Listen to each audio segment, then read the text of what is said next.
Start of a new season, Justin. How are you thinking things are going early on? You know, first practice last week, come out of practice, and I thought, you know, we've got some seniors and juniors that they picked right up where they left off this summer, coming out of football, off some open gyms. They did a really nice job.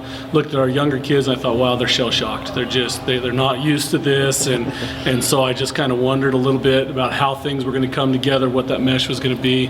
After last night's practice, thoroughly impressed with everybody as a whole, the effort that they're giving us, the attitude that's on the court, all of those components. It's nice to see it, and it's going very well. What are you focusing on, since you do have some pretty good veterans who've been around you, what are you kind of focusing on early here in practice? You know, really a defensive mindset still, playing baseline to baseline, making sure that our kids are physically able to get baseline to baseline, and then really focusing on the fundamental movement inside of that, so that it really becomes an organized piece. We're working on spacing both defensively and offensively.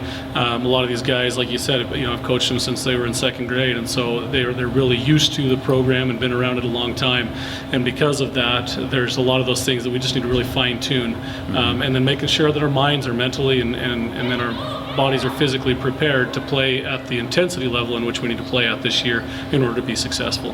How would you describe this group that you have on your varsity? Man, they're a riot. Yeah, they're just a riot, and I say that with a little bit of laughter, because number one, they're just fun to be around.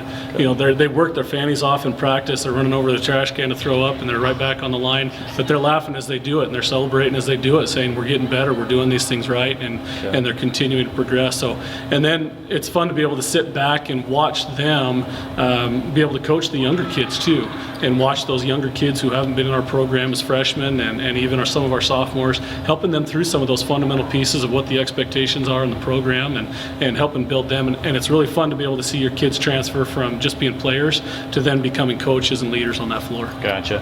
What, because you do have some veterans back off a pretty successful team last year, how do you deal with those expectations? How do you manage that as you go throughout the year, you think? Well, the expectations stay the same. Okay. One of the big pieces that we focus on this year is making sure that they stay humble. We always say that the next most important game is our next one, and inside of that, it doesn't matter who we're playing or what we're doing, our expectations are the exact same the way that we play. And so staying humble inside of that and recognizing that 2A is tough this year. We've got some great teams across the state, and it's going to be very competitive, and so we need to make sure that we are always humble in an area that we're getting better at it. I was going to ask you what your prospects were in 2A. What do you think about the division this year? It's tough. You know, you go across the east side and you've got Pine Bluffs coming out of that south area that they're just tough again. Bighorn, Tongue River, both are going to be really strong teams. Rocky Mountain, Grable, Shoshone, all very strong teams. Wyoming Indians always tough. Big Piney's got some good ball players back. I don't know a lot about Kemmer. I'll see them here this opening weekend, but they've always had some height and some kids that can consistently knock down some shots. And so 2A across the board this year is going to be very competitive. So what's it going to take for you guys to be successful, you think? You know, and maybe not long term, but maybe kind of early on, you think, just to kind of get you off on the right foot? Consistency. Okay. And I think it's not necessarily consistency in playing the game, it's a consistency in our fundamental movements. Okay. We've got some great shooters when we take the right shots. And so that consistency in making the right choice is going to be big for us. And this group has played together so much, and at the same time has played at this level for, you know, Wiley started when he was a freshman. So this is his fourth year of coming in and playing at this level. So now that consistency piece of make sure that we're not making the mistakes that we did in the past as we were young and kind of growing into it.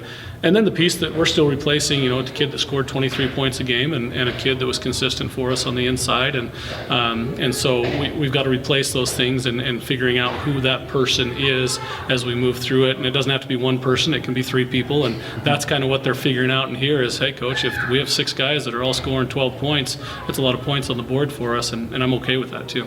Justin, thank you for your time. I wish you best luck this year. Anytime. Appreciate you coming out.